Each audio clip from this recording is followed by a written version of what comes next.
उजाला live खबरों का उजाला। Channel को लाइक और सब्सक्राइब करें और हमारी सारी महत्वपूर्ण खबरों को अपने मोबाइल पर पाएं। जब मैं लखनऊ में नियुक्ति पत्र दे रहा था, उसमें कौशाम्बी के भी नौजवान थे, फतेहपुर के भी थे, सोनभद्र के भी थे, मिर्जापुर के भी थे, चित्रकूट के भी थे, चंदौली के भी थे, भदोही के भी थे, बिजनौर के भी थे, सहारनपुर के भी थे, ललितपुर के भी थे और महोबा के भी थे। हर कोने से आज युवा भर्ती हो रहा है, उसको नौकरी मिल रही है।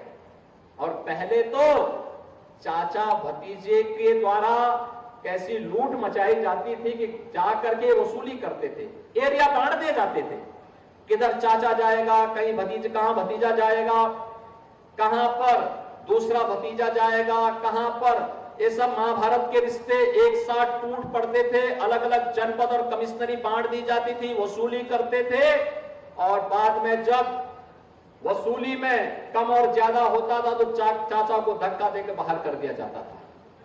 बहन और भाइयों, अब ऐसा नहीं होगा। यूपी में अब कोई वसूली नहीं कर सकता है, यूपी के युवाओं के भविष्य के साथ कोई खिलवाड़ नहीं कर सकता है।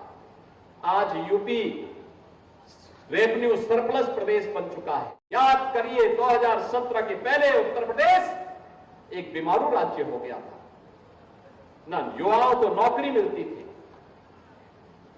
न रोजगार मिलता था, न कोई निवेश करने के लिए आता था, अन्नदाता किसान आत्महत्या कर रहा था, बेटी सुरक्षित नहीं थी, व्यापारी का सम्मान भी नहीं था और उसको सुरक्षा भी नहीं थी, समाज का कोई तबका खुशहाल नहीं था। दंगे होते थे, बड़े बड़े दंगे होते थे, महीनों महीनों तक दंगे चलते थे।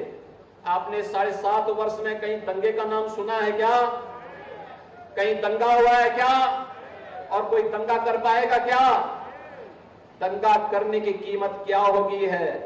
ये उल्टे पोस्टर जब टंगेंगे ना शहर शहर में, और फिर उनसे वसूली होगी 7 पीढ़ियों तक की, ये सारी संपत्ति वसूली होगी। अच्छे अच्छे दंगाई दंगा करना भूल गए हैं। अच्छे खासे जो पहले माफिया सत्ता को संचालित करते थे, इस समाजवादी पार्टी की सरकार को, कांग्रेस की सरकार को जो माफिया संचालित करते थे, उन माफियाओं की पैंट गीली होती हुई भी आप लोगों ने देखी होगी, कैसे गिड़गिड़ाते थे। बहन और भाइयों, ये माफिया समाज का कोड है, कोड। जब तक आप इसको निकाल बाहर नहीं करेंगे, तब तक वर्तमान और भविष्य ये लोग लगातार आपका खराब करते रहेंगे। और इसलिए लड़ने का एक जज्बा, जैसे सरकार लड़ रही है, ऐसे ही हम सबको लड़ना होगा। मां गंगा के असीम कृपा जिस क्षेत्र पर बनी रहती है, वह क्षेत्र जो सनातन धर्मावलंबियों का वैदिक कालखंड से इस सरदार आस्था का केंद्र बिंदु रहा है, जिस केंद्र में दुनिया की सबसे प्राचीन गुरुकुल महर्षि भारद्वाज ने जिस प्रयागराज में स्थापित की थी, उस प्रयागराज के सामने पहचान का संकट किसने खड़ा कर दिया था? किसने खड़ा किया था?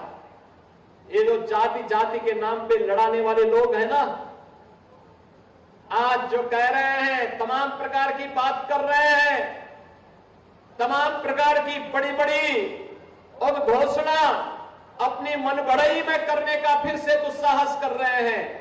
क्या ये सच नहीं है? क्या ये सच नहीं है? ये वही लोग हैं जो टीपू आज सुल्तान बनने का ख्वाब फिर से देख रहे हैं। बहन और भाइयों, यही टीपू थे जो माफिया के सामने नाक रगड़ करके आपके सामने पहचान का संकट खड़ा करते थे। क्या ये सच नहीं है? इन माफियाओं को गले का हार बना करके प्रयागराज के अस्तित्व के सामने, प्रयागराज वासियों के सामने पहचान का संकट खड़ा करने का काम इन्होंने किया था। ये गुमराह करते हैं। क्या ये सच नहीं? इन्हीं माफियाओं ने राजूपाल की हत्या की थी। राजूपाल एक गरीब परिवार से थे, राजूपाल एक गरीब परिवार से थे। विधायक बने थे, लेकिन किस निर्ममता के साथ उनकी हत्या हो गई थी। उस समय इन्हें याद नहीं आ रहा था पीटीए, राज्यपाल मार दिए गए, लेकिन इनको अपनी कुर्सी की चिंता थी। तब इनको अपनी कुर्सी की चिंता थी। तब राज्यपाल जैसे गरीब मारे जाते हैं, उमेश पाल जैसे मारे जाते हैं, हम लोगों ने तो कहा कि अपराध और अपराधियों को बख्शेंगे नहीं, जीरो टॉलरेंस की नीति के तहत सरकार कार्य करेगी। हम सुरक्षा सबको देंगे, सम्मान सबको देंगे, विकास सबका करेंगे। लेकिन अगर किसी ने किसी बेटी वहां चलती हुई बेटी पर हाथ डालने का दुस्साहस किया तो उसके हाथ अलग होंगे, पैर अलग होंगे, जरूर करवा देंगे। हर बेटी को सुरक्षा प्रदान करना ये सरकार का दायित्व है और सरकार अपने इस दायित्व का निर्वहन करेगी, किसी भी हद तक जाकर के करेगी।